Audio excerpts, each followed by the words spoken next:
হ্যাঁ, মিস্টার লিটন বাসার ভাই, জি বস। এই যে জ্যোৎস্না রাত্রে আপনার পেছনে একটা চাঁদ দেখতেছি এবং সবুজ একটি গাছ দেখতেছি। জি, জ্যোৎস্না রাতের ফিলটা আপনি বলেন, কি অনুভব করছেন?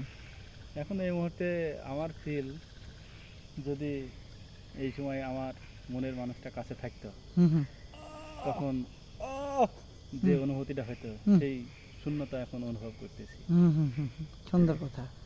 তো এখন এই রাত্রে ওই মাঠে দুজনে হাত ধরে হাঁটাহাঁটি করলে কেমন হতো? এই রাত্রে তো আর মাঠে হাঁটা যায় না। এই জ্যোৎস্না রাত্রে রাত্রে এই যে জ্যোৎস্না রাত্রে একটা পার্কে গেছে, ওইখানে যেয়ে একটু ঘোরাঘুরি করলাম, ফ্রি, এই। তাছাড়া মাঠে হাঁটলেও তো এখন নিরাপত্তার ব্যাপার আছে। সুপ্রিয় দর্শক মণ্ডলী, আমাদের লিটন বাসার ভাই সেলিব্রিটি, উনি বাংলাদেশের প্রিয় মুখ, মাঝে মাঝে অনেক কন্টেন্ট ক্রিয়েট করেন।